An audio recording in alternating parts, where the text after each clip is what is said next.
Olá, queridos, tudo bem? Bom, vamos lá falar mais alguma coisa a respeito dessa questão desse momento que a gente vive, né, a respeito do coronavírus e tudo mais. A gente percebe aí também um ambiente de preocupação e, em alguns casos, até de desequilíbrio.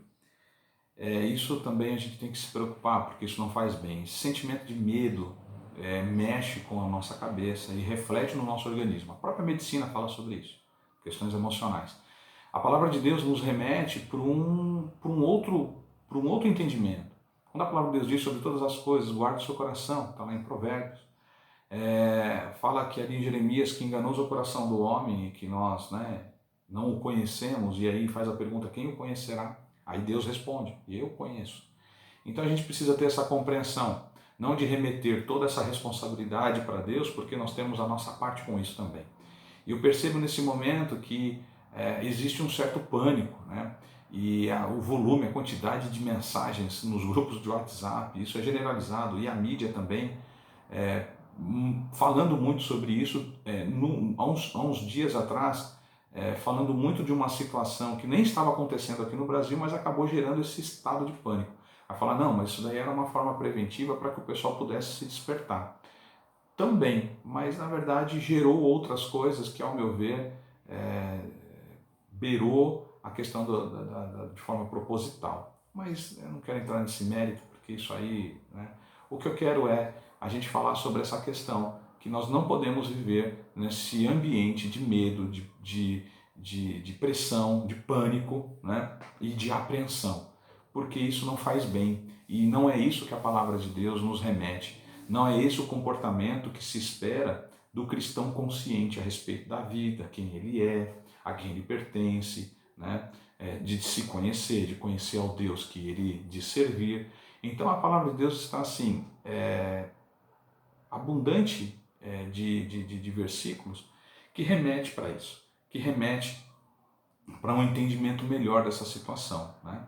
Então a gente precisa tomar pé, sim. A gente não pode ser alheio ao que está acontecendo, né? Alienado, né?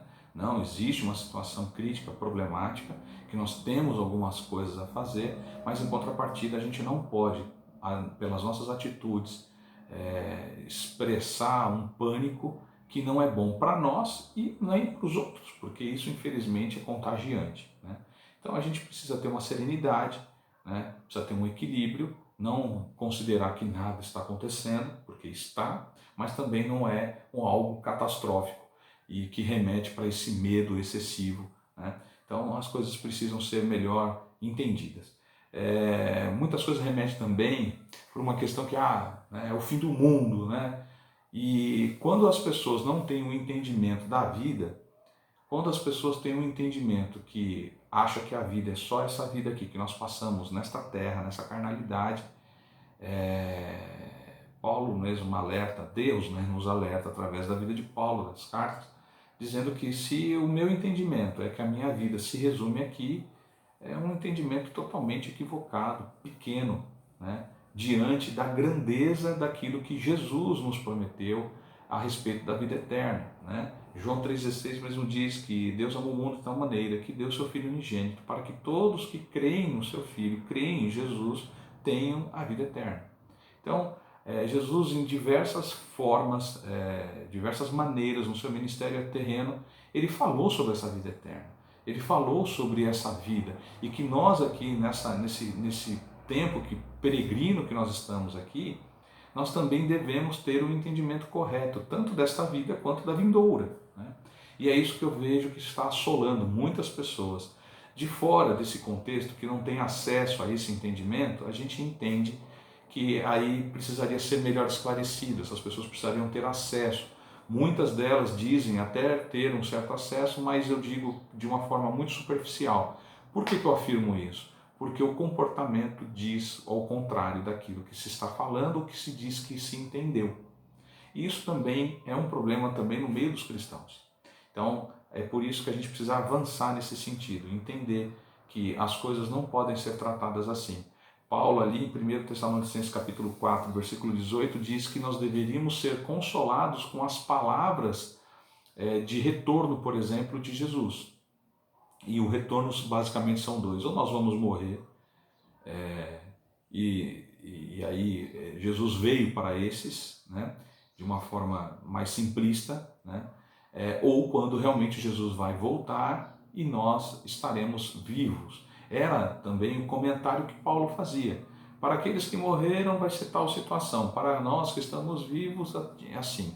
Então você percebe que o ambiente que Paulo tratava era um ambiente sereno, era um ambiente coerente, não era desesperador de pânico. É isso que eu questiono, que o cristão não pode ter. Eu não estou dizendo que o cristão tem que, não, está tudo bem, assim, vai acontecer mesmo. Não. As coisas precisam ser melhor vividas e entendidas, né?